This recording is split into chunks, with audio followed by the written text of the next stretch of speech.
Here in Fairview, people are about as sociable as anywhere else. Most of us feel the need to live as members of a social group. First, it's the family group that fills this need. Later, we make acquaintances and form circles of friends.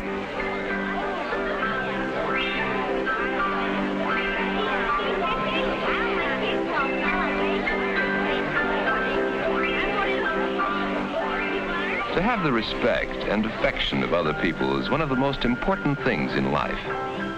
Yet we don't think about it much, except when we're outside of the group, wanting to belong.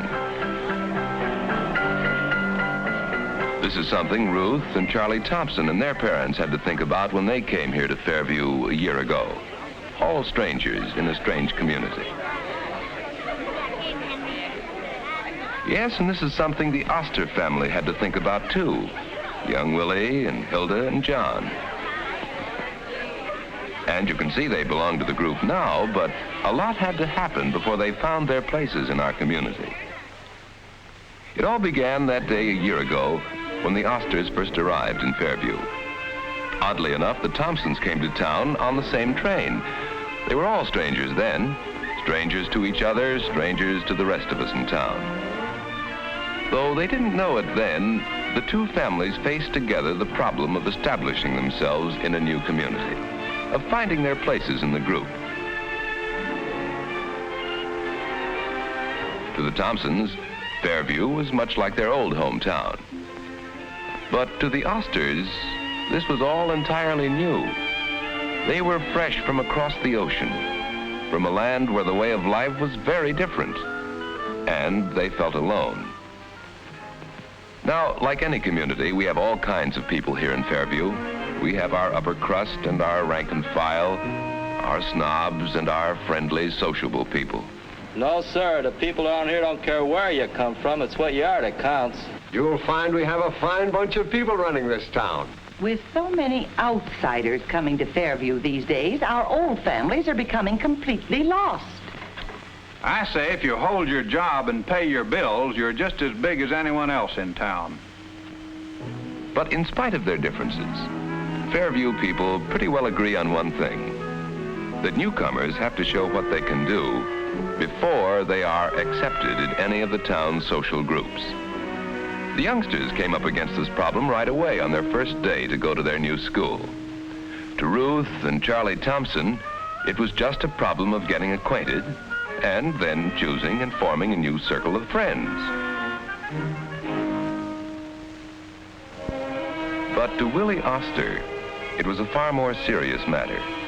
He was entering a world where everything was strange and everyone might be hostile. He had to learn new ways of doing things, to overcome the differences in attitudes, language, and customs that set him apart from the group. My first pick: Jim, Tony, Charlie, Ed, Jim, Dave, Bill, Dick, Al, Melvin, Sandy, Eric, Sam, Charlie, John. I guess I gotta take you. Willie found it wasn't easy to gain acceptance in the group, but he was determined to try. Oh, we have so much fun at our Girl Scout troop, Ruth. You really ought to join, especially since you've already got some of your badges. You really ought to come along, Ruth. It's a good bunch, and I'm sure you'll fit in perfectly. I'd love to. The meeting's tonight? That's nice. Bye. Bye. Bye. Say, Ruth, did you get the history assignment for tonight? Yeah. What's that, playing with dolls? This I whittled. Yeah? What is it? It is one of the little people my father told me about. The forest elves of the old country. A forest elf? Yes. My father says people used to believe in them. He taught me how to carve one. Gee, Will, and you made this with only a jackknife? You teach me how to whittle like this, and I'll make a first baseman out of you. Okay. From then on, Willie made friends. Once he had shown what he could do, he was accepted in the group. But Charlie Thompson was having a problem of his own. It wasn't easy for him to meet new people on their own ground, especially since he expected them to make all the advances. It seemed to him that fellows were only interested in football and other sports, and he wasn't much of a player. When the fellows made fun of him over this, he was hurt, and it took a family conference to set him straight. And the leader is Mrs. Jenkinson down the street. She seems awfully nice, and they go on hikes and... Yak. Can't you pipe down? Charles, that isn't a very nice way to talk, but you have been chattering, Ruth. Something wrong, son? No, nothing wrong. Ruth, you'd better start your homework.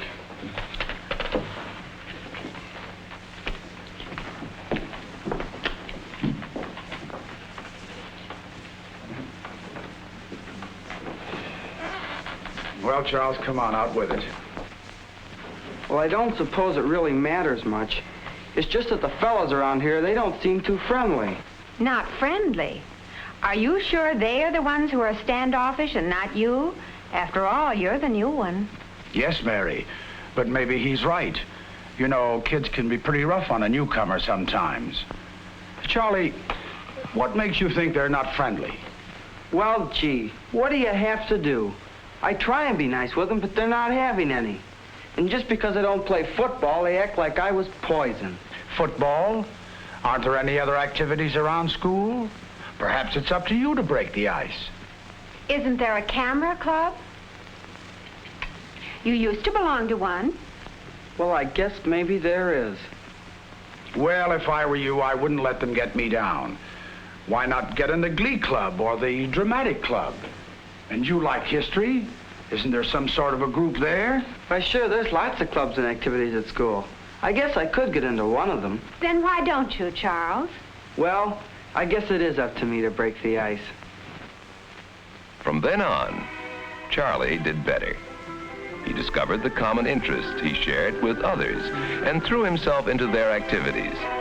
This gave them a chance to learn to like him and to respect him for the things he could do well. At the plant, where John Oster and Arthur Thompson went to work together, they were up against the same problem. Arthur had to establish himself as the new assistant production manager, but he got off on the wrong foot right at the start.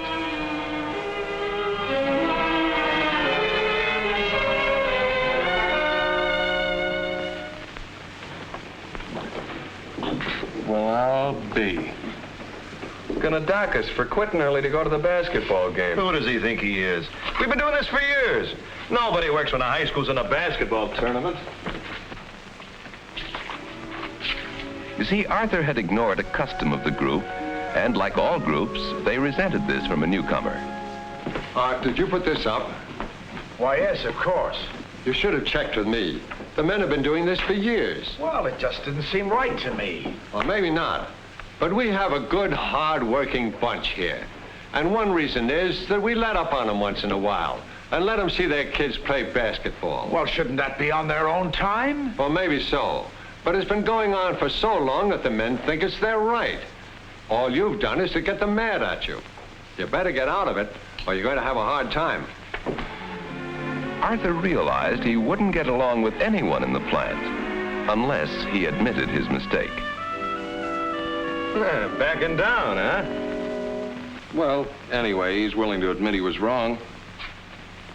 Arthur's next problem was to show the men in the plant that he knew how to handle his job. You wanted to see me, Mr. Thompson? Why, yes. I've been looking over these blueprints for that turbine job. And I'm afraid there's a miscalculation in them.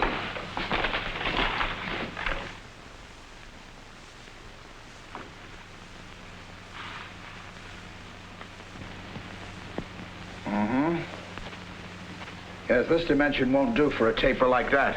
Gee, that was easy. I wish I'd learned to use one of those things. Huh? Oh, this handy little gadget, the slipstick. Well, I can show you how to use it in no time at all. From that time on, Arthur was accepted as a member of the group. But John Oster remained an outsider. He kept himself apart out of shyness over his ignorance of the ways of people in this new world. Many of the other men at the plant regarded him with the suspicion people often feel toward someone strange and alien. But a few tried to get acquainted. You going to the basketball game, Oster? Basketball game? I do not know about it. What? You don't know about the game? The big game? I'm sorry, I do not know. What's the matter with that guy? Who let him into this place anyway? That's all right. He's a good machinist. He knows his job and he does it. Yeah, so what? He can't even talk English good. He's smart. He'll learn. Say, listen, why don't we get him to go bowling with us Thursday nights? Go bowling with us? Nothing doing. I don't want to get mixed up with that kind. What have you got against him, Hank? After all, your old man wasn't born in this country either. So what? If you want a squarehead like Oster in a bowling club, you can count me out. All right. I just thought we might get acquainted. After all, we got to work with him.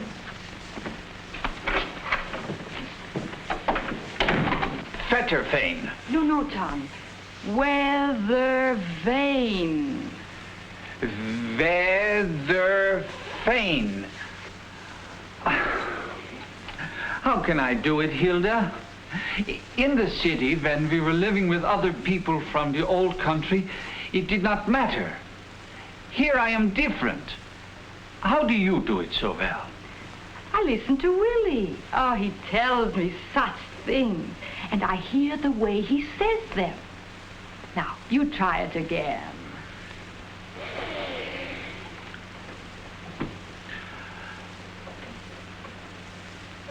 Weatherfane. It's no use, Hilda. I cannot wrap my tongue around this language. It does not really matter, John. Hilda was right. The language really didn't matter, except that it emphasized the differences that made Hilda and John outsiders in Fairview. To some of us, the Osters' alien background was an insurmountable barrier to our accepting them into the group. But to Mary Thompson, who knew what it was like to be a stranger, this was a challenge to our fairness and democracy. I'd like to place Hilda Oster for membership in the guild.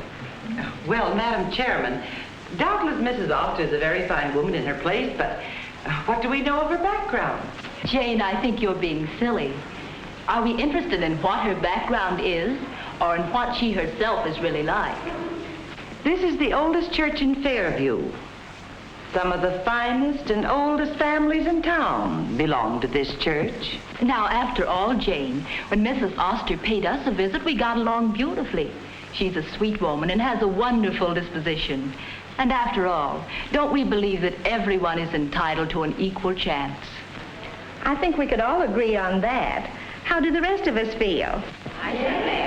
Hilda did join the guild, and soon she and John were members of the group. Hilda, I can't tell you how pleased everyone is that you're in the guild. Even if I do have a cake in the contest, I know you're going to win. Oh, thank you. Everybody's been so nice to us since we came to Fairview. Seems like you've lived here all your life. Thank you. You'll both be happy to know our minister has consented to judge the cakes. I shouldn't like to be in his shoes. Oh, I just said that I'd see that they were judged. But I have an infallible jury. Please, may I have your attention? We have come to the finals, and I've been, to use the vernacular, put on the spot. But I think I found a way out of it. Here are the best judges. I'm sure they know far more about these matters than do I or anyone here. You can guess which cake is going to win. The best one, of course.